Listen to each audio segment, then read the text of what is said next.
Hello, parents and guardians. Welcome back to another Discipleship Debrief.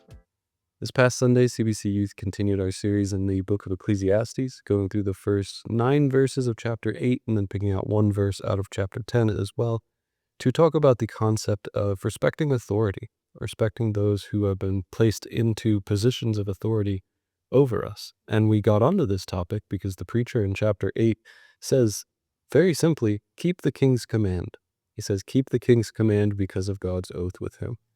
And then he gives some explanation as to how to keep the king's command and why to keep the king's command. But he starts off with a very simple command from Scripture, right? And says, keep the king's command. And so from this, we talked about the reality that Christians have a moral obligation given to us by Scripture to respect and submit to authority, the structures of authority in our lives. That's something that we can't get around.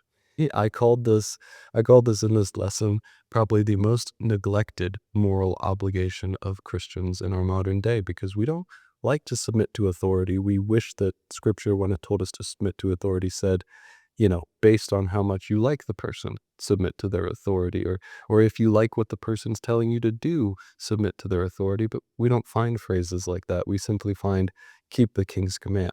In 1 Peter, we find honor the emperor. In Romans, we find be subject to all authority because there is no authority except from God.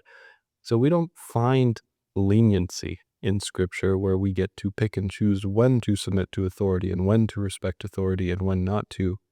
No, we find unequivocal commands to respect authority.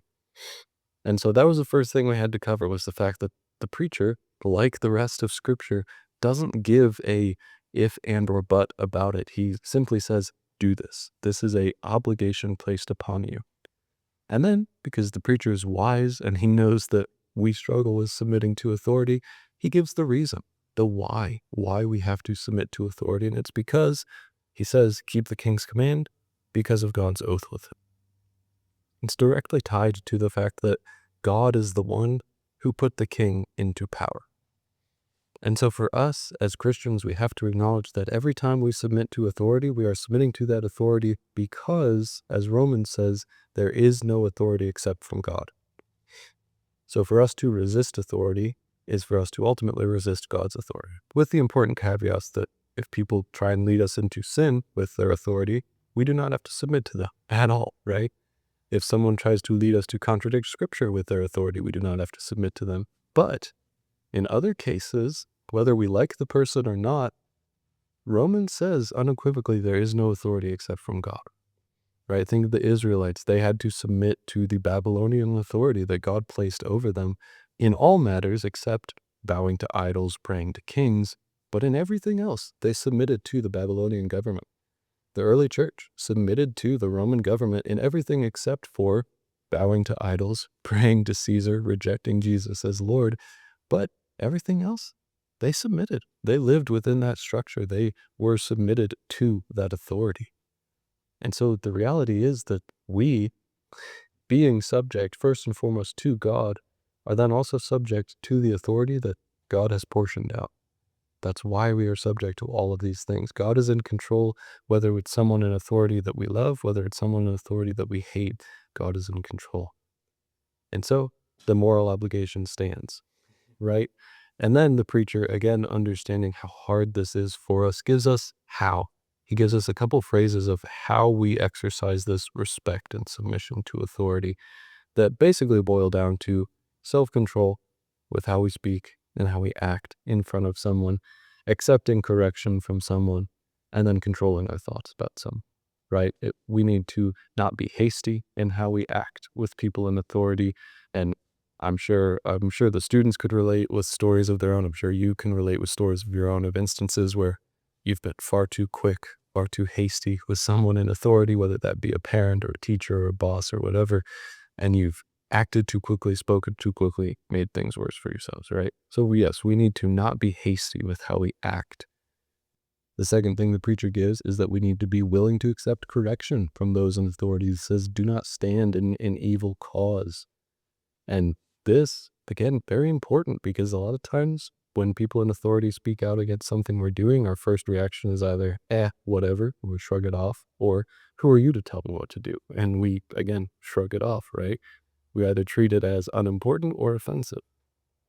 In both cases, we're not accepting the correction, right? Imagine someone being brought into the king's court, the king calling them out for an evil that they're doing, and they stand firm in that evil and say, well, I'm not accepting correction from you. Well, that's what the preacher's talking about. And those are the situations we have in our lives as well, where we walk into the presence of those with authority, they correct us, we stand our ground and say, I'm not taking your correction. So we have to be humble enough to accept correction from those in authority. And the last piece of wisdom the preacher gives is that we need to control our thoughts about those in authority. We have seen this play out on the grand scale in our country, where we will see people openly say that politicians or people in authority deserve to die. And how crazy that is, how much of a leap that is from thinking of them as a person and thinking respectfully of them to thinking of them as some object in the way of their happiness who needs to die. It's crazy, but it starts in the mind. And the preacher uses the illustration that if we curse the king in our mind, it will eventually come out. It will eventually come out in our actions and our words and a number of things. And so I told the students, if you're cursing people in authority constantly, it's going to come out. It's going to show up in some way. So this week, as parents and guardians in the home getting to follow up on this lesson, ask your student, it's a simple question, but ask your student, are you respecting those in authority? Are you respecting those in authority? You are a person in authority in their life. You can hold them to that. But specifically walking through those examples too, showing that, well, if you're cursing people in authority in your mind, then you're not respecting them. And you need to humble yourself, show them more respect, right? If you're not accepting correction from people, you're not respecting them. You need to humble yourself, show them more respect, and using those things to train them to respect authority, not for moralism's sake, right? For God's sake, because he's the sovereign one who apportions all authority in the entire world. So that is all I have for you this week. If you have any questions or thoughts for follow-up, always feel free to reach out. Otherwise, see you next time.